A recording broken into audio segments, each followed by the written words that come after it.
प्यारे विद्यार्थियों, साथियों, आज हम बात करेंगे प्रशासन का अर्थ एवं परिभाषा। प्राणों से प्यारे विद्यार्थियों, जैसा कि आप बार बार मांग कर रहे थे कि सर आप लोक प्रशासन समझाइएगा, तो मैं आज से लोक प्रशासन का श्री गणेश कर रहा हूँ। और लोक प्रशासन एक ऐसा अनुशासन विषय है जो कि प्रत्येक प्रकार की प्रतियोगिता परीक्षा में निश्चित रूप में आपसे पूछा जाता है। फिर चाहे स्नातक स्तर के विद्यार्थियों, स्नातकोत्तर स्तर के विद्यार्थियों अर्थात BA MA भाई किसी न किसी रूप में उनके पाठ्यक्रम में भी यह पेपर मौजूद होता है। सिलेबस में ये पेपर निश्चित रूप में होता है, चाहे स्नातक हो स्नातकोत्तर स्तर हो। तो मैं सभी विद्यार्थियों की आवश्यकताओं को ध्यान में रखते हुए लोक प्रशासन को समझाऊंगा। और लोक प्रशासन के दोनों ही जो पार्ट हैं, भाग हैं, लोक प्रशासन के सिद्धांत और लोक प्रशासन का व्यवहार, ये दोनों ही मैं बेहतर तरीके से समझाने का प्रयास करूंगा। तो प्यारे विद्यार्थियों, आज से हम लोक प्रशासन का श्री गणेश करते हैं। अब लोक प्रशासन का श्री गणेश करें, लोक प्रशासन को हम ठीक से समझें, इसके लिए सबसे पहले हमें केवल प्रशासन शब्द को समझना होगा। पहले किसको? कि प्रशासन, एडमिनिस्ट्रेशन किसको कहते हैं, प्रशासन किसे कहा जाता है। जब तक आप प्रशासन नहीं समझेंगे तब तक आप लोक प्रशासन के अर्थ को भी नहीं समझ सकते हैं, निजी प्रशासन के अर्थ को भी नहीं समझ सकते हैं। इसलिए सबसे पहले मैं आपको आज केवल यही बताऊंगा कि प्रशासन आखिर कहते किसे हैं, विद्वानों ने इसकी क्या परिभाषाएं दी हैं। तो प्राण से प्यारे विद्यार्थियों, प्रतिदिन जो मैं एक लेक्चर मेरे YouTube चैनल पर अपलोड करता हूँ, उसकी जानकारी सूचना आपको प्राप्त हो सके, इसके लिए हमारे चैनल को सब्सक्राइब अवश्य कीजिएगा। आशा करता हूँ आपने सब्सक्राइब कर दिया होगा। Thank you very much. Yes, प्रशासन का अर्थ एवं परिभाषा, एडमिनिस्ट्रेशन। प्रशासन आखिर है क्या चीज? प्यारे विद्यार्थियों, मैंने इसके लिए जितनी भी जो सामान्य अभिप्राय हैं, जितनी ही परिभाषाएं हैं, सामान्य से रूप में इसका प्रयोग कितने अर्थों में किया जाता है, ये सब बातें नोट कर दी हैं। इन सबको मैं स्टेप बाय स्टेप समझाऊं, उससे पहले मैं इसकी पृष्ठभूमि तैयार करना चाहता हूं। समझिएगा, ध्यान दें प्यारे विद्यार्थियों, देखिएगा भाई, प्रशासन का सीधा सा अर्थ बता रहा हूं मैं आपको, सामान्य सा अर्थ। प्रशासन का सामान्य सा अर्थ होता है कार्यों का प्रबंध करना। अब कार्यों का प्रबंध करना मतलब, देखिएगा, आपने डेविड ईस्टन का इनपुट आउटपुट मॉडल समझा होगा। मैंने प्लेलिस्ट में आप देखेंगे अपलोड कर रखा है पॉलिटिकल थ्योरी में।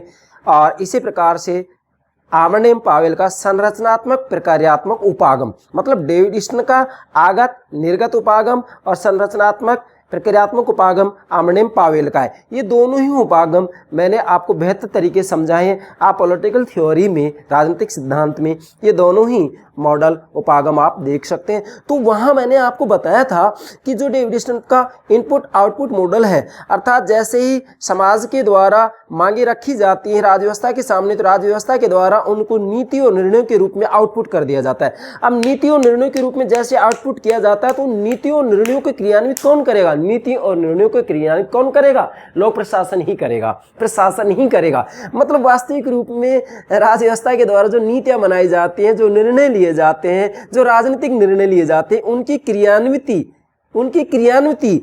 उनके कार्यकलाप का जो साधन है वही लोक प्रशासन है। तो अब मैं इसको ज़्यादा व्यापक रूप में नहीं लूँगा, क्योंकि मैंने डेविड ईस्टन और आर्मनेम पावेल का जो उपागम है वो ठीक से समझा दिया। फिर से दोहरा रहा हूँ, डेविड ईस्टन का इनपुट आउटपुट मॉडल और आर्मनेम पावेल का संरचनात्मक प्रक्रियात्मक मॉडल, ये दोनों मॉडल आप समझिएगा। आप इससे भी भाई लोक प्रशासन के अर्थ को ठीक से समझ सकते हैं। तो मैं आपको यहाँ ये कहना चाहूँगा कि जैसे ही राजव्यवस्था के द्वारा इनपुट का आउटपुट किया जाता है, मतलब जो मांगे होती है, उन मांगों को नीतियों और निर्णयों का रूप दिया जाता है, तो उन नीतियों और निर्णयों को जो क्रियान्वित करता है, वह क्रियान्वित किसके द्वारा की जाती है? प्रशासन के द्वारा की जाती है। और वो जो कार्यों का प्रबंध किया जा रहा है, यदि वह निजी क्षेत्र के द्वारा किया जा रहा है, जैसे आप कहेंगे यहाँ पर निजी कंपनियां हैं, निजी महाविद्यालय है, निजी विश्वविद्यालय है, तो उनमें भी कार्यों का प्रबंध तो किया जाता है ना। तो वहां जो कार्यों का प्रबंध किया जाता है वो निजी प्रशासन कहलाएगा।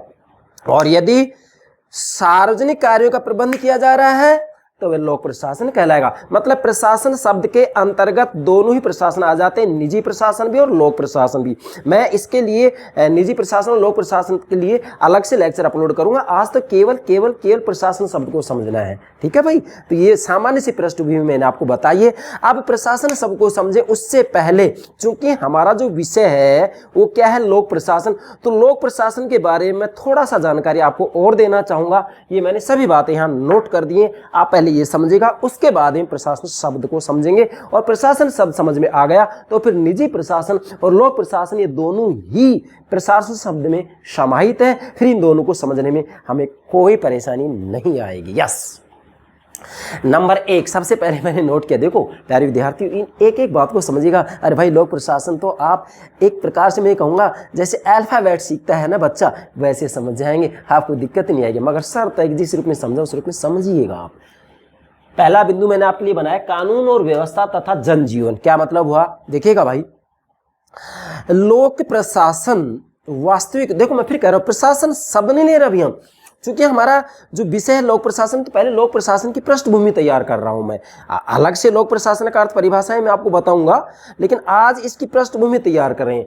देखिएगा, वास्तव में लोक प्रशासन कानून और व्यवस्था बनाए रखने का कार्य तो करता ही है, लेकिन इसी के साथ साथ आधुनिक समय में लोक प्रशासन जनजीवन से संबंधित कार्य भी करता है। मतलब व्यक्ति के जन्म से लेकर मृत्यु तक के सभी कार्य भाई लोक प्रशासन के द्वारा किए जाने लगे। ऐसा क्यों? अब इसको 2 पार्ट कर सकते हैं आप। देखिएगा, प्राचीन समय का जो राज्य था वह डंडे वाला राज्य था, पुलिस राज्य था। और पुलिस राज्य था तो उस राज्य के द्वारा केवल जनता के जीवन और संपत्ति की रक्षा से संबंधित कार्य किया जाता था। इसलिए उस समय जो लोक प्रशासन था वो केवल कानून और व्यवस्था बनाए रखने से संबंधित कार्य करता था। लेकिन आज राज्य का स्वरूप बदल गया है। आज राज्य का स्वरूप कैसा हो गया? पुलिस राज्य नहीं है, आज लोक कल्याणकारी राज्य। और लोक कल्याणकारी राज्य है, इसका मतलब लोक कल्याण, जन कल्याण संबंधित नीतियां बनानी पड़ेंगी। और जन कल्याण से संबंधित नीतियां बनाएंगे तो उन नीतियों की क्रियान्वित किसके द्वारा की जाएगी? लोक प्रशासन के द्वारा की जाएगी। उन नीतियों का जो कार्यकलाप किया जाता है उसका साधन कौन है? लोक प्रशासन है। इसलिए वर्तमान समय में आधुनिक समय में जो लोक प्रशासन है वह जन जीवन से संबंधित है, अर्थात व्यक्ति के जन्म से लेकर मृत्यु तक सभी प्रकार के कार्यों को क्रियान्वित करता है। कौन? लोक प्रशासन। इसलिए मैंने लिखा है तथा जन जीवन। फिर मैंने यहां लिखा है जन्म से मृत्यु, जन्म से मृत्यु तक के जो क्रियाकलाप होते हैं लोक प्रशासन के द्वारा किए जाते हैं। क्योंकि वैसे भी जो राज्य का स्वरूप आज लोक कल्याणकारी राज्य बन गया है। प्राचीन समय का जो राज्य था पुलिस राज्य था, तो उस समय उसके द्वारा केवल व्यक्ति के जीवन और संपत्ति की सुरक्षा संबंधित कार्य किया जाता था। लेकिन आधुनिक समय में जो लोक कल्याणकारी राज्य है व्यक्ति के जीवन और संपत्ति की रक्षा तो करेगा ही करेगा, मगर इसी के साथ में राज्य के द्वारा जो जन कल्याण से संबंधित नीतियां बनाई जाती हैं उन नीतियों की क्रियान्विति भी लोक प्रशासन के द्वारा की जाती है। एक बात। दूसरी बात, लोक प्रशासन एक शैक्षणिक क्षेत्र भी है, अर्थात वास्तविक रूप में लोक प्रशासन एक अनुशासन भी है, एक विषय विशेष भी है। लोक प्रशासन के अंतर्गत विभिन्न प्रकार की उपाधियां भी प्रदान की जाती है। ये स्नातक स्तर पर भी जो है अलग से विषय चलता है ऑनर्स के रूप में, और स्नातकोत्तर स्तर पे में भी इसके ऊपर जो है एमए की डिग्रियां उपाधियां प्रदान की जाती हैं। तो ये है एक शैक्षणिक क्षेत्र भी है लोक प्रशासन। अब यहां मैंने नोट किया है लोक प्रशासन 2, इसका मतलब 2 का मतलब क्या है? देखिएगा, जब हम प्रशासन शब्द को लेते हैं तो प्रशासन का सामान्य से अर्थ होता है कार्यों का प्रबंध करना। और जो कार्यों का प्रबंध किया जाता है वो 2 तरीके से किया जाता है। एक तो निजी क्षेत्र में कार्यों का प्रबंध किया जाता है, एक सार्वजनिक क्षेत्र में कार्यों का प्रबंध किया जाता है। निजी क्षेत्र जैसे निजी महाविद्यालय, सरकारी महाविद्यालय है, वो सार्वजनिक क्षेत्र के अंतर्गत आ जाती है। निजी महाविद्यालय है वो निजी क्षेत्र के अंतर्गत आ जाती हैं। तो जो निजी महाविद्यालय होते हैं वहां जो कार्यों का प्रबंध किया जाता है निजी प्रशासन में आएगा। सरकारी महाविद्यालय होते हैं वहां जो कार्यों का प्रबंध किया जाता है वह लोक प्रशासन के अंतर्गत आएगा, क्योंकि वहां सार्वजनिक कार्यों का प्रबंध किया जा रहा है। तो डेफिनेटली प्रशासन शब्द के अंतर्गत दोनों ही प्रशासन आ जाते हैं, निजी प्रशासन भी और लोक प्रशासन भी। निजी प्रशासन में निजी कार्यों का प्रबंध किया जाता है और लोक प्रशासन में सार्वजनिक कार्यों का प्रबंध किया जाता है। यह बात आपको ध्यान में रखनी है। बाकी अलग से मैं निजी प्रशासन और लोक प्रशासन के ऊपर लेक्चर अपलोड करूंगा, यहां मैं केवल संकेत दे रहा हूं। आगे बढ़ते हैं। तीसरी बात, सरकारी कार्यकलापों में प्रयुक्त तंत्र एवं प्रक्रियाओं से संबंध रखता है। आप ध्यान दें, जो लोक प्रशासन है, पब्लिक एडमिनिस्ट्रेशन, लोक प्रशासन में सरकारी कार्यकलापों में प्रयुक्त तंत्र एवं प्रक्रियाओं से संबंध रखता है। मतलब जो लोक प्रशासन वास्तविक रूप में जो पॉलिटिकल सिस्टम के द्वारा नीति और निर्णय लिए जाते हैं, भाई उनकी क्रियान्वित लोक प्रशासन ही तो करेगा। ठीक है, अगला है चौथा, प्रशासन का वह भाग है, कौन, लोक प्रशासन की बात आ रही, प्रशासन शब्द नहीं ले रहा हूं मैं अभी, लोक प्रशासन प्रशासन का वह भाग है, फिर से बोल रहा हूं, ये लोक प्रशासन प्रशासन का वह भाग है। मैंने यहाँ डायग्राम भी बना दिया, इधर संकेत देकर, ये तीर का निशान इधर है, ये तीर का निशान इधर, ये तीर का निशान इधर है और ये तीर का निशान इधर है, ये सब इसके अंतर्गत समाहित हो जाते हैं। लोक प्रशासन प्रशासन का वह भाग है जो एक विशिष्ट राजनीतिक व्यवस्था, पॉलिटिकल सिस्टम, अब जैसे इंडियन पॉलिटिकल सिस्टम है, अमेरिकन पॉलिटिकल सिस्टम है, ब्रिटिश पॉलिटिकल सिस्टम है, स्विट्जरलैंड का पॉलिटिकल सिस्टम है, जापान का पॉलिटिकल सिस्टम है, चीन का पॉलिटिकल सिस्टम, ये सभी पॉलिटिकल सिस्टम मैंने आपको ठीक से समझा दिए, प्लेलिस्ट में देख सकते हैं। ठीक है, सभी देशों की राज्य व्यवस्था मैंने आपको समझा दी है। एक विशिष्ट राजनीतिक व्यवस्था के अंतर्गत कार्य करता, आप ध्यान दीजिएगा, लोक प्रशासन प्रशासन का वह भाग है जो एक विशिष्ट राजनीतिक व्यवस्था के अंतर्गत कार्य करता है, एक बात। दूसरी बात, राजनीतिक निर्णयों को कार्य रूप में परिणत करने का साधन है। मतलब लोक प्रशासन राजनीतिक निर्णयों को कार्य रूप में परिणत करने का साधन है। ये डायग्राम बना है, जैसे political system, Indian political system है भाई, पॉलिटिकल सिस्टम के अंतर्गत व्यवस्थापिका, कार्यपालिका, न्यायपालिका, राजनीतिक दबाव समूह, इन सभी के समन्वय के द्वारा, इन सभी का एक दूसरे का सहयोग करते हुए नीति और निर्णय बनाए जाते हैं। ये नहीं कहेंगे कि कानून केवल व्यवस्थापिका बनाती है, नहीं, कानून बनाने में व्यवस्थापिका, कार्यपालिका, न्यायपालिका, राजनीतिक दल, दबाव समूह, सभी का किसी न किसी रूप में योगदान होता है, सभी का किसी न किसी रूप में प्रभाव होता है। इसलिए पॉलिटिकल सिस्टम के द्वारा जो नीतियां बनाई जाती है, जो निर्णय लिए जाते हैं, इन नीतियों और निर्णयों का जो क्रियान्विति की जाती है वह लोक प्रशासन के द्वारा की जाती है। यही लोक प्रशासन है, बस समझ रहे हैं। अगली बात लेते हैं हम मूल, वो है प्रशासन से अभिप्राय। अब आ गई मूल बात कि प्रशासन कहते किसे हैं, इसका क्या अर्थ है। अब हमें केवल प्रशासन शब्द को लेना है। तो प्रशासन का अभिप्राय मैंने आपको पहले संकेत दिया था कि इसका सीधा सा अभिप्राय तो होता है कार्यों का प्रबंध करना। अब यदि कार्यों का प्रबंध निजी क्षेत्र में किया जा रहा है तो डेफिनेटली इसको निजी प्रशासन कहेंगे, और यदि कार्यों का प्रबंध सार्वजनिक क्षेत्र में किया जा रहा है तो उसे लोक प्रशासन कहा जाएगा। अर्थात वह संपूर्ण जनता के लिए कार्य का प्रबंध किया जा रहा है, जबकि निजी क्षेत्र में केवल कुछ लोगों से संबंधित होता है, इसलिए इसे निजी प्रशासन कहा जाता है। अब हम तो केवल प्रशासन शब्द को लेंगे, प्रशासन के अंतर्गत निजी प्रशासन, लोक प्रशासन दोनों स्वतः ही समाहित हो जाते हैं। प्रशासन से अभिप्राय, अब देखिएगा यहाँ प्रशासन संस्कृत के प्रय, नोट करना है इस बात का, एग्जाम पूछ ले जाता है। प्रशासन संस्कृत के प्रय आगे ना, ये प्रय उपसर्ग पूर्वक सात ध्यान देंगे, 7 धातु से बना है। फिर से बोल रहा हूं, इसको समझना है। प्रशासन संस्कृत के प्रय उपसर्ग पूर्वक 7 धातु से बना है। 7 किससे बना है? 7 धातु से बना है। किसके? संस्कृत के 7 धातु से बना है, जिसका अर्थ होता है प्रकृष्ट या उत्कृष्ट रीति से शासन करना। ध्यान दें, प्रकृष्ट या उत्कृष्ट या श्रेष्ठ या उचित रीति से शासन करना। तो वास्तविक रूप में प्रशासन का जो सामान्य से अर्थ हो गया वो क्या हो गया? प्रकृष्ट या उत्कृष्ट या श्रेष्ठ या उचित रीति से शासन करना, इसका ये मूल भावार्थ हो गया। इसके बाद में अब आगे बढ़ते हैं क्रमबद्ध रूप में। वैदिक युग में जब हम वेदों की बात करते हैं, 4 वेद हैं, वैदिक युग में जो प्रशासन का अर्थ लिया जाता है इसी अर्थ में लिया जाता था, इसी अर्थ में कि उत्कृष्ट रीति से शासन करना। मतलब वैदिक युग में प्रशासन का अर्थ इसी अर्थ में लिया जाता था कि उत्कृष्ट रीति से शासन करना। इसी अर्थ में कैसे? कि वहाँ एक मुख्य पुरोहित होता था, वह सहायक पुरोहित को, धार्मिक क्षेत्र में एक मुख्य पुरोहित होता था, वह सहायक पुरोहित को निर्देश आदेश देता था और उसके द्वारा अर्थात सहायक पुरोहित के द्वारा मुख्य पुरोहित के द्वारा जो आदेश निर्देश दिए गए हैं उनके अनुरूप कार्य किए जाते थे। और उस समय वैदिक युग में जो ये मुख्य पुरोहित आदेश देता था इसे प्रशासता कहा जाता था। अब नोट करना है, क्या कहा जाता था? प्रशासता कहा जाता था। और यह ही आगे चल करके धीरे धीरे राजा से संबोधित किया जाने लगा, प्रशासता को राजा कहा जाने लगा। अर्थात जब राजतंत्र शासन प्रणाली पूर्ण रूप में उभरकर सामने आई तो वास्तविक रूप में वहाँ जो आदेश निर्देश देता था वो राजा देता था, और आधुनिक समय के अंतर्गत राजतंत्र का लोकतंत्रीकरण हो गया है। तो राजतंत्र का लोकतंत्रीकरण हो गया है तो फिर राजा के स्थान पर प्रधानमंत्री हैं, मुख्यमंत्री, भारत की बात करेंगे प्रधानमंत्री, मुख्यमंत्री हैं, अमेरिका की बात करेंगे तो राष्ट्रपति संबोधित कर देंगे। मूल बात यह है कि आज राजतंत्र का लोकतंत्रीकरण हो गया, तो वास्तविक रूप में हम भारत की बात करें तो प्रधानमंत्री ही मुख्य रूप में आदेश निर्देश देता है। राज्य प्रांत की बात करते हैं भारत के संदर्भ में तो मुख्यमंत्री आदेश निर्देश देता है। केंद्रीय स्तर पर प्रधानमंत्री मुख्य कार्यपालक होता है और राज्य स्तर पर, प्रांतीय स्तर पर मुख्य कार्यपालक मुख्यमंत्री होता है। तो इनके द्वारा जो आदेश निर्देश दिए जाते हैं, इन आदेश और निर्देशों की क्रियान्वित जिनके द्वारा की जाती है भाई वो ही प्रशासन है। ठीक है, अब इसका जो नेतृत्व किया जाता है प्रशासन का, वो प्रधानमंत्री मुख्यमंत्री के द्वारा किया जाता है। तो वैदिक युग की बात होगी। अब आगे बढ़ते हैं। अब अंग्रेजी में देखेंगे कि प्रशासन वास्तविक रूप में अंग्रेजी के एडमिनिस्ट्रेशन, अंग्रेजी में क्या कहते हैं प्रशासन को? एडमिनिस्ट्रेशन के एड उपसर्ग पूर्वक सेवा करने का भाव देने वाली लैटिन की धातु, अब ध्यान देंगे लैटिन भाषा, लैटिन की धातु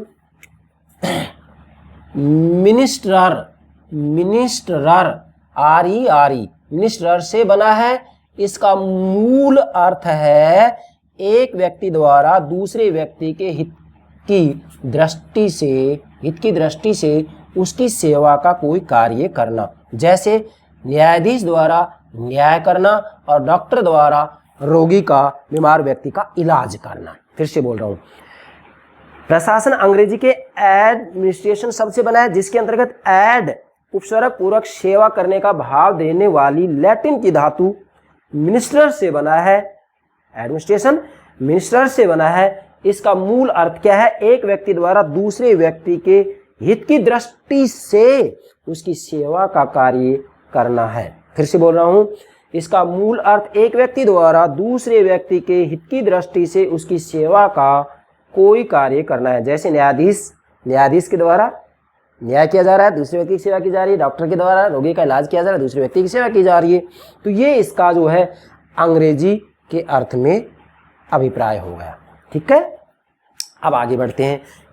अब 16वीं शताब्दी में क्या स्थिति थी? 16वीं शताब्दी में एडमिनिस्ट्रेशन मतलब प्रशासन को वास्तव में प्रबंध के अर्थ में लिया जाता था।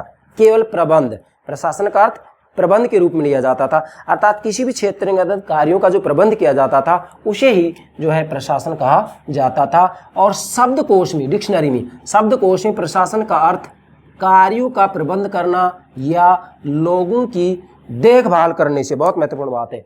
शब्दकोश में, डिक्शनरी में प्रशासन का अर्थ, एडमिनिस्ट्रेशन का अर्थ कार्यों का प्रबंध करना, मूल अर्थ केवल यही है, ये ध्यान रखना है आपको। कार्यों का प्रबंध करना या लोगों की देखभाल करना। अब न्यायाधीश द्वारा न्याय करना तो लोगों की देखभाल की जा रही है, डॉक्टर द्वारा रोगी का इलाज करना दूसरों की देखभाल की जा रही है। तो डेफिनेटली यहाँ लोगों की देखभाल करना या कार्यों का प्रबंध करना, यही प्रशासन का सामान्य सा अभिप्राय। अब यदि कार्यों का प्रबंध निजी क्षेत्र में किया जा रहा है तो वह निजी प्रशासन कहलाएगा, और यदि कार्यों का प्रबंध सार्वजनिक क्षेत्र में किया जा रहा है तो वह लोक प्रशासन कहलाएगा। यह बात भी आपको ध्यान में रखनी है। इसके बाद में अगली बात आती है, सामान्य रूप से इसका प्रयोग 4 अर्थों में किया जाता है, अर्थात प्रशासन शब्द का प्रयोग 4 अर्थों में किया जाता है। ये बात भी आपको ध्यान में रखनी है। यदि ये सब बातें आप समझ रहे हैं तो आगे लोक प्रशासन के अभिप्राय को समझने में आपको कोई दिक्कत नहीं आएगी। निजी प्रशासन लोक प्रशासन में क्या अंतर है, इसको समझने में कोई दिक्कत नहीं आएगी। और ये बात समझ गए तो फिर लोक प्रशासन के जितने भी सिद्धांत हैं भाई आप आसानी से उनको समझ जाएंगे। शर्त यह है कि आज का जो लेक्चर है इसको तरीके से समझेंगे। 4 अर्थों में इसका प्रयोग किया जाता है। किसका? प्रशासन शब्द का। नंबर 1, मंत्रिमंडल का पर्यायवाची, अर्थात मंत्रिमंडल के पर्यायवाची रूप में प्रशासन का अर्थ लिया जाता है। जैसे अटल बिहारी वाजपेयी प्रशासन, नेहरू प्रशासन, नरेंद्र मोदी प्रशासन। तो ये मंत्रिमंडल के पर्यायवाची रूप में प्रशासन शब्द का प्रयोग किया जा रहा है। दूसरा है सामाजिक विज्ञान की एक शाखा के रूप में प्रशासन। वास्तविक रूप में जो प्रशासन है वह सामाजिक विज्ञान की एक शाखा के रूप में भी, एक अनुशासन के रूप में भी, एक विशेष क्षेत्र के रूप में भी है ये। और तीसरा है उन सभी क्रियाओं के लिए किया जाता है प्रशासन शब्द का प्रयोग उन सभी क्रियाओं के लिए किया जाता है जो लोक नीति को क्रियान्वित करने के लिए संगठित की जाती हैं, जैसे रेलवे प्रशासन, शिक्षा प्रशासन, चिकित्सा प्रशासन। जैसे रेलवे प्रशासन, शिक्षा प्रशासन, चिकित्सा प्रशासन इत्यादि और भी बहुत आप नोट कर सकते हैं, मैंने संकेत दिया है। तो तीसरा क्या है, उन सभी क्रियाओं के लिए किया जाता है प्रशासन शब्द का प्रयोग जो लोक नीति को क्रियान्वित करने के लिए संगठित की जाती हैं, जैसे रेलवे प्रशासन है, शिक्षा प्रशासन है, स्वास्थ्य प्रशासन है, तो इत्यादि और भी आप एग्जाम्पल, जितने भी डिपार्टमेंट है, जितने भी विभाग है, उन सब का यहाँ पर आप एग्जाम्पल दे सकते हैं। आगे चल करके हम डिपार्टमेंट के ऊपर, विभाग के ऊपर अलग से जब लेक्चर अपलोड करेंगे तो वहाँ ये सब बातें आ जाएंगी। और चौथा जो अर्थ है प्रशासन का वह है प्रबंध के सभी कार्यों के लिए। किसी भी क्षेत्र में, चाहे निजी क्षेत्र हो चाहे सार्वजनिक क्षेत्र हो, जहाँ कार्यों का प्रबंध किया जा रहा है तो कार्यों के प्रबंध के रूप में भी प्रशासन शब्द का प्रयोग किया जाता है। वास्तविक रूप में प्रशासन शब्द का प्रयोग इन 4 अर्थों के रूप में किया जाता है। चारों आप नोट कीजिएगा, इससे बाहर कुछ भी नहीं है। फिर अब अगली बात आती है सामान्य से रूप में, क्या कि आखिर फिर ये प्रशासन है क्या चीज। अब इन सब का निचोड़ निकालते हुए मैंने नोट किया यहाँ, प्रशासन एक से अधिक व्यक्तियों द्वारा, ध्यान देंगे, प्रशासन एक से अधिक व्यक्ति द्वारा, एक अकेले व्यक्ति क्या कार्यों का प्रबंध कर सकता है? हरगिज नहीं कर सकता। कैसे नहीं कर सकता? मैं एक उदाहरण दूंगा यहाँ, बहुत अच्छा उदाहरण दूंगा। प्रशासन एक से अधिक व्यक्तियों द्वारा, मतलब एक व्यक्ति कार्यों का प्रबंध नहीं कर सकता मेरे भाई। प्रशासन एक से अधिक व्यक्तियों द्वारा विशेष उद्देश्य की पूर्ति के लिए सहयोगी ढंग से किया जाने वाला कार्य है। फिर से बोल रहा हूँ, प्रशासन एक से अधिक व्यक्तियों द्वारा विशेष उद्देश्य जैसे रेलवे की बात आती है, शिक्षा की बात आती है, चिकित्सा की बात आती है, तो कितने डिपार्टमेंट है, सबके अपने अपने विशेष उद्देश्य होते हैं। शिक्षा विभाग की बात आती है शिक्षा संबंधित कार्य करेगा, रेलवे की बात आती है तो रेलवे संबंधित कार्य करेगा, चिकित्सा की बात आती है तो स्वास्थ्य संबंधित कार्य करेगा। तो विशेष उद्देश्य होता है इनका। व्यक्ति द्वारा विशेष उद्देश्य की पूर्ति के लिए सहयोगी ढंग से किया जाने वाला कार्य है। मतलब यहाँ जो कार्य किया जाता है सहयोगी ढंग से किया जाता है। तो मूलतः है प्रशासन का ये सबसे सटीक, उचित और श्रेष्ठ अर्थ हो गया। आप इसको नोट कर सकते हैं और इस अर्थ के आधार पर आप आगे चल करके भाई लोक प्रशासन को आसानी से समझ सकते हैं। क्यों? क्योंकि जब ये प्रशासन एक से अधिक व्यक्ति द्वारा विशेष उद्देश्य की पूर्ति के लिए सहयोगी ढंग से किया जाने वाला कार्य, अगर ये सार्वजनिक जीवन से संबंधित है तो लोक प्रशासन बन जाएगा ये, और यदि निजी क्षेत्र से संबंधित है तो निजी प्रशासन बन जाएगा। सीधी सी बात है। अब मैंने यहाँ बहुत बातें नोट की हैं। नंबर 1 सड़क, मतलब देखो प्रशासन को समझना, मैं उदाहरण देता हूँ। मान लीजिएगा मैं मेरे घर से बाहर जा रहा हूँ, महाविद्यालय के लिए जा रहा हूँ पढ़ाने के लिए कॉलेज में। रास्ते में एक भारी पत्थर पड़ा हुआ मिलता है मुझे रोड के ऊपर। यहाँ ट्रैफिक को आने जाने में परेशानी आ रही है। अब भारी भरकम पत्थर मुझसे उठ नहीं रहा अकेले से, तो मैं क्या करूँगा, इंतजार करूँगा कि 2-4 व्यक्ति और आएँ और उस पत्थर को उठा करके एक तरफ कर दिया जाए, जिससे कि आवागमन में कोई दिक्कत नहीं हो। अब चूंकि अकेला मैं उस पत्थर को नहीं उठा सकता, तो अन्य व्यक्तियों की आवश्यकता मुझे हुई ना। तो यहाँ उस पत्थर को उठाने के लिए मैं प्रबंध तो कर रहा हूं ना कार्यों का, कि भी 2-4-5 व्यक्ति और आए और इस पत्र को उठा करके एक तरफ कर दिया जाए। तो ये बात सत्य है कि ये वास्तविक प्रशासन नहीं है, ये मामूली सा प्रशासन है। लेकिन बात यहाँ ये आ रही है कि कार्यों का प्रबंध करना ही प्रशासन है।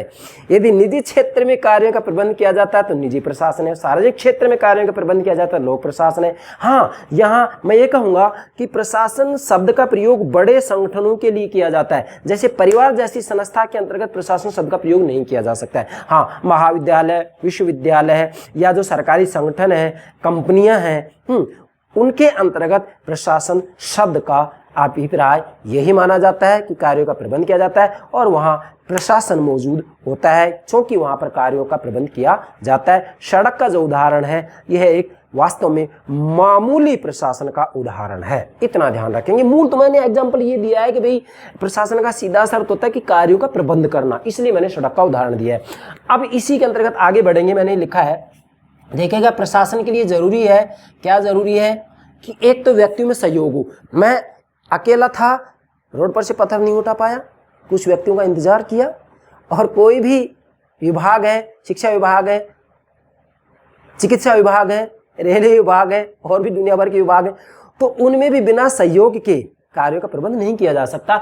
इसलिए प्रशासन में सहयोग जरूरी है और संगठन जरूरी है। भाई, चाहे निजी क्षेत्र हो सार्वजनिक क्षेत्र हो, तो उसके अंतर्गत डेफिनेटली यदि कार्यों का प्रबंध करना है तो संगठन अति आवश्यक है। और संगठन जितना ज़्यादा मजबूत होगा, जितना ज़्यादा उसमें अनुशासन होगा, उतना ही कार्यों का प्रबंध ठीक से किया जाएगा। दो बात होगी, सहयोग, संगठन, और तीसरा है सामान्य हित, अर्थात वास्तविक रूप में प्रशासन के लिए ये जरूरी है कि उसका अपना एक सामान्य हित होना चाहिए, सामान्य उद्देश्य होना चाहिए। तो तीनों बातें प्रशासन के लिए जरूरी होती हैं। ये हो गया प्रशासन का सामान्य सा अर्थ। अब प्रशासन की मैं कुछ विद्वानों की परिभाषाएं बता रहा हूँ जो कि मैंने नोट भी कर दी हैं। आप इनके आधार पर प्रशासन शब्द को ठीक से समझ सकते हैं। पहली परिभाषा फिफनर। क्या है? फिफनर। पी नहीं बोल रहा हूँ मैं, फिफनर, फिफनर। फिफनर क्या करें? अब चूंकि आप सामान्य अर्थ समझ गए हैं तो परिभाषा को समझने में कतई दिक्कत ही नहीं है। कैसे? फिफनर कह रहे हैं मनुष्य तथा भौतिक साधनों का, ध्यान दीजिएगा, मनुष्य तथा भौतिक साधनों का संगठन एवं नियंत्रण ही प्रशासन है। कैसे? मान लीजिएगा कोई प्राकृतिक आपदा आ जाती है, भूकंप आ गया, बाढ़ आ गई, तो ऐसी स्थिति में कार्यों का प्रबंध करना पड़ेगा। अब कार्यों का प्रबंध किया जाएगा तो फिर मनुष्य भी मौजूद होंगे वहाँ और भौतिक साधन भी मौजूद होंगे। भौतिक साधनों के अंतर्गत आप मान लीजिएगा हम ये कहेंगे जैसे एरोप्लेन है, अन्य दुनिया भर के उपकरण होते हैं, उनका प्रयोग करना पड़ता है ना। तो मनुष्य तथा भौतिक साधनों का संगठन एवं नियंत्रण ही प्रशासन है। तो प्राकृतिक आपदा से बचाव के लिए कार्यों का जो प्रबंध किया जाता है, जिसमें मनुष्य तथा भौतिक साधनों का संगठन एवं नियंत्रण किया जाता है, वही प्रशासन है। आप देख सकते हैं, जैसे भारत का उदाहरण दो, भारत के अंतर्गत जब कभी कोई प्राकृतिक आपदा आती है, जैसे भूकंप आता है, बाढ़ आती है, कोई भी परेशानी आती है, तो ऐसी स्थिति में प्रशासन ही उन समस्याओं का सामना करता है। अब प्रशासन सामना कर रहा है तो प्रशासन का भाव क्या है? कार्यों का प्रबंध करना, कार्यों का प्रबंध करना। उन समस्याओं का सामना वो कार्यों का प्रबंध करके ही करेगा, और कार्यों का प्रबंध यदि किया है तो उसे मनुष्य तथा भौतिक साधनों का संगठन एवं नियंत्रण किया जाएगा, और यही प्रशासन कहलाएगा। दूसरी परिभाषा निग्रो। प्रशासन लक्ष्य की प्राप्ति के लिए मनुष्य तथा सामग्री दोनों का संगठन है। वही बात आ गई, यहाँ भी वो एग्जाम्पल ले सकते हैं। प्राकृतिक आपदा जैसे भूकंप, बाढ़ है, तो इसके लिए क्या करेगा प्रशासन? प्रशासन लक्ष्य की प्राप्ति के लिए मनुष्य तथा सामग्री दोनों का संगठन है। अब मान लीजिएगा सरकार के द्वारा, राजनीतिक व्यवस्था के द्वारा कोई नीति बना दी जाती है, जैसे भारत के संदर्भ में लें तो दुनिया भर की नीतियां बनाई जाती हैं, तो उन नीतियों की क्रियान्विति के लिए, उस लक्ष्य को प्राप्त करने के लिए क्या करना पड़ेगा? लक्ष्य की प्राप्ति के लिए मनुष्य तथा सामग्री दोनों का संगठन है ये। मतलब वहाँ कार्यों का प्रबंध करेंगे तो इसमें मनुष्य और सामग्री दोनों की आवश्यकता होगी, और यहाँ मनुष्य तथा सामग्री दोनों का जो संगठन है वही क्या है? प्रशासन है। और तीसरी जो परिभाषा है लूथर गुलिक की, बहुत महत्वपूर्ण परिभाषा है लूथर गुलिक कह रहे हैं कि प्रशासन का संबंध कार्यों को संपन्न कराने से है। ध्यान दें, प्रशासन का संबंध कार्यों को, वही बात है इन कार्यों का प्रबंध करना, मूल अर्थ तो इसका यही है, कार्यों का प्रबंध करना ही प्रशासन है। यदि वह निजी क्षेत्र में किया जा रहा है तो निजी प्रशासन है, सार्वजनिक क्षेत्र में कार्यों का प्रबंध किया जा रहा है तो लोक प्रशासन है। इतना सा ध्यान रखेंगे। तो प्रशासन का संबंध कार्यों को संपन्न कराने से है। फिर से बोल रहा हूँ, प्रशासन का संबंध कार्यों को संपन्न कराने से है। ये कार्यों को संपन्न, नीति और निर्णय जो है पॉलिटिकल सिस्टम के द्वारा जो नीति और निर्णय लिए गए हैं, इनकी क्रियान्विति प्रशासन के द्वारा की जाती है। अब चूंकि यहाँ सार्वजनिक क्षेत्र से संबंधित है इसे लोक प्रशासन बन जाएगा, और निजी क्षेत्र से संबंधित है तो निजी प्रशासन बन जाएगा। मैं बार बार कह रहा हूँ ये बात आपको। प्रशासन का संबंध कार्यों को संपन्न करने से है, जिससे कि निर्धारित लक्ष्य पूरे हो सकें। जो भी पॉलिटिकल सिस्टम के द्वारा लक्ष्य तय किया गया है, उस लक्ष्य की प्राप्ति के लिए कार्यों को संपन्न कराने की जिम्मेदारी प्रशासन की होती है। यदि वह सार्वजनिक क्षेत्र से संबंधित है लोक प्रशासन है, और निजी क्षेत्र से संबंधित है तो निजी प्रशासन है। जैसे एक निजी महाविद्यालय है, कंपनी है, तो इनमें कार्यों का जो प्रबंध किया जाता है निजी प्रशासन में आएगा। सरकारी महाविद्यालय, सरकारी विश्वविद्यालय है, विभिन्न प्रकार के जो विभाग हैं जैसे शिक्षा विभाग है, रेलवे विभाग है, चिकित्सा विभाग है, यहाँ पर जो कार्यों का प्रबंध किया जाता है वह लोक प्रशासन के अंतर्गत आएगा। क्यों? क्योंकि यहाँ सार्वजनिक कार्यों का प्रबंध किया जाता है, सरकारी कार्यों का प्रबंध किया जाता है, इसलिए इसे लोक प्रशासन की संज्ञा दी जाती है। तो प्रशासन शब्द में निजी प्रशासन और लोक प्रशासन दोनों ही समाहित हो जाते हैं। बाकी मैं निजी प्रशासन और लोक प्रशासन इन दोनों के ऊपर अलग अलग से लेक्चर अपलोड करूंगा। आज तो केवल प्रशासन शब्द को मैंने समझाया, जिससे कि आप लोक प्रशासन को ठीक से समझ सके कि आखिर लोक प्रशासन है क्या चीज़। हालांकि यहाँ संकेत मैंने दे ही दिया है कि सार्वजनिक क्षेत्र में, सरकारी क्षेत्र में जो कार्यों का प्रबंध किया जाता है वो ही लोक प्रशासन है। यहाँ प्रशासन का अर्थ होगा कार्यों का प्रबंध करना। और लोक प्रशासन कब बन जाएगा ये? अगर सरकारी कार्यों का, सार्वजनिक कार्यों का प्रबंध किया जा रहा है तो लोक प्रशासन बन जाएगा, और निजी क्षेत्र से संबंधित है तो निजी प्रशासन हो जाएगा। ये हो गया प्रशासन का अर्थ एवं परिभाषा। मुझे पूरा विश्वास है आप प्रशासन शब्द का जो मूल भावार्थ है उसको ठीक से समझ गए होंगे। और यदि यह अर्थ ठीक से समझ गए तो अब आगे आपको पूरे पेपर को समझने में कहीं कोई परेशानी नहीं आएगी। एक ही बात याद रखेंगे, इसमें कार्यों का प्रबंध करना ही प्रशासन है। यदि निजी क्षेत्र से संबंधित है तो निजी प्रशासन है, और सार्वजनिक क्षेत्र से, सरकारी क्षेत्र संबंधित है तो वह लोक प्रशासन है। बस ये बात आपको ध्यान में रखेंगे, निचोड़ इसका यही है बस। ठीक है, तो मुझे पूरा विश्वास है मेरे प्राणों से प्यारे विद्यार्थी, आप प्रशासन शब्द को ठीक से समझ गए होंगे। Yes, okay, thank you very much, thank you very much.